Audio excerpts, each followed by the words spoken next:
Hello guys, કેમ છો બધા? મજામાં જ હશો એવી ભગવાનને પ્રાર્થના. આજે અમે સવારમાં વહેલા રેડી થઈને નીકળી ગયા અમારી બ્લેક ક્વીન લઈને હરિયાળી જોવા. તમને પણ બતાવશું. અમારા વ્લોગમાં કંઈક તમને શીખવા મળે એવી રીતે જ બનાવશું. ચોમાસામાં આવી રીતે ટ્રાવેલિંગ કરું કોને કોને ગમે જે કોમેન્ટ કરજો. અને હા, આ ક્યાંનું લોકેશન છે જેને ખબર હોય તે કોમેન્ટ કરીને બતાવજો. વરસાદ પડતા નદી, તળાવો, ડેમ ભરાઈ ગયા છે. વધારે પડતો વરસાદ ઘણા બધા માણસોનું જીવનમાં જોખમ ઊભું કરે છે.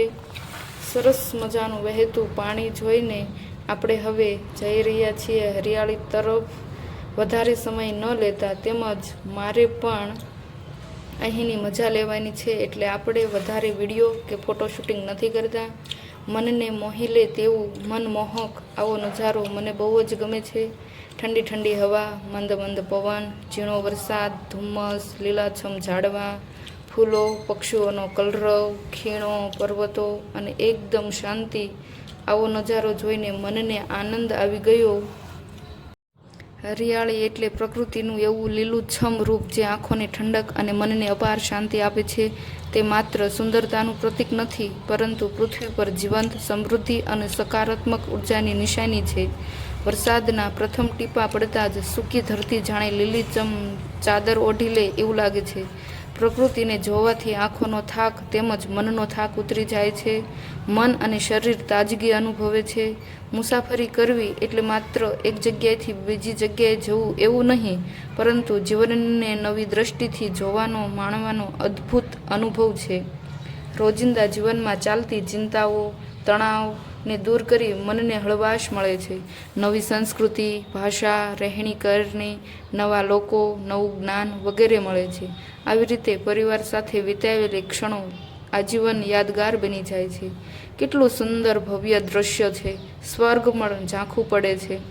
જીવનમાં ઘણા બધા કામ પડતા મૂકી એકાદ દિવસ તમે પણ તમારી ફેમિલી સાથે એન્જોય કરો આવા વાતાવરણમાં.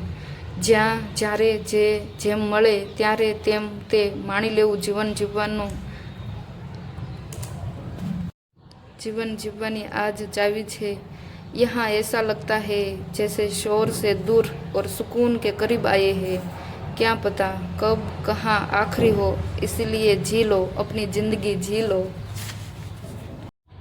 આમ તો સમજાતું નથી કે હું જિંદગીની મજા લઈ રહી છું કે જિંદગી મારી મજા લઈ રહી છે, પણ મજા છે જિંદગીમાં. એમ પણ જ્યારે પણ બહાર જઈએ છીએ ત્યારે ખૂબ મોજ મસ્તી કરીએ છીએ અને સફરની મજા લઈએ છીએ. જેમ કે મંજિલ કા તો પતા નહીં પર સફર કા મજા લીજીએ. ધીમા ધીમા મસ્ત આપણા ગુજરાતી સોંગ વાગે છે અને આ કુદરતી દ્રશ્યો જોઈને એવું લાગે છે કે આપણે નવી જિંદગીની શરૂઆત કરી રહ્યા છીએ.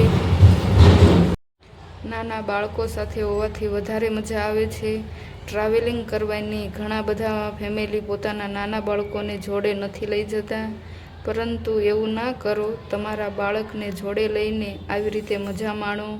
નાનું બાળક નવું નવું બધું જાણે, જોવે અને જીવનની મજા લે. અમે હંમેશા અમારા બાળકને સાથે લઈ જઈએ છીએ.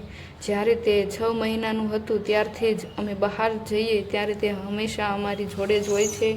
આજે કુદરતીના ખોળામાં રમ્યા હોય તેવું લાગ્યું. ખૂબ મજા આવી. અને છેલ્લે આપણે હવે સનસેટ જોવા માટે જઈએ છીએ. આ દ્રશ્યો જોતા યાદ આવ્યું કે every sunset is proof that ending can be beautiful two.